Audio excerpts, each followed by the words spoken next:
पुराणा घर को फेरिबे विधायक सुकांत नायक। बीजेपी छाड़ी पुणी बीजेडी रे मिसिबे नीलगिरी विधायक। 2019 निर्वाचन पूर्व बीजेडी छाड़ी बीजेपी जाइथिबा सुकांत एबे पुणी पुराणा घर मुहां होइथिबा चर्चा होउछि। एथर नीलगिरी सांसद प्रताप षडंगी विधानसभा निर्वाचन लड़ी पारंती बोली तांको समर्थक कहूथिबारु सुकांत पुणी बीजेडी को फेरी प्रार्थी हेबाकु गोड़ टेकी बसिछंती।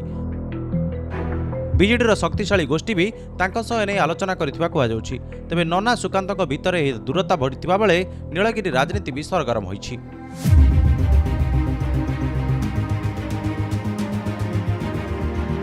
अवसर थिला 2019 निर्वाचन बीजेडी छाड़ी गेरुआ टोपी पिंधिथिले सुकांत। सेतेबेले प्रताप षडंगी तांको दल को नेथिबा कुहा जाउथला। एपरिक बीजेडी एथिपई क्षति भी सहितला। संख टिकेट रे संतोष खोटुआ 67,000 भोट पाइथिबा बेले बीजेपी टिकेट रे सुकांत 1577 खंड मार्जिन जीतिथिले। तेबे निर्वाचन जितबा परठारु प्रताप षडंगी और सुकांत नायक मध्य टसल हेउथबा कुहा जाउछि। विभिन्न कारणरू सुकांत बीजेपी सह रहिबाकु आउ चाहुनांती, तेणु से बीजेडी सह जोगाजोग रे थिबा तांको समर्थक माने कहउछंती।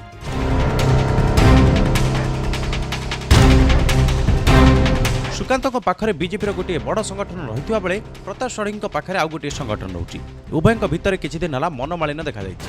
जदि सुकांत बीजेडी को फेरती तेबे संतोष खोटा पुणी बीजेपी को जाई पारंती। सुषमा विशाल बीजेडी रे मिसिबा परे सुकांत बीजेडी छाड़िथिले, किंतु एबे से पुणी निज पुराणा घर को फेरिबार सबु लक्षण दिसुछि। मुख्यमंत्री नवीन पट्टनायक को खोलाखोली प्रशंसा करी सुकांत चर्चा रे रहिथिबा बेले निर्वाचन ठीक पूर्व से बीजेपी छाड़िए बोली कुहा जाउछि। पंचायत और पौर निर्वाचन में बीजेडी नीलगिरी सबु आसन पोछि नैथिबारु सुकांत को जितिबार समस्या होई न पारे बोली आलोचना जोर धरिछि।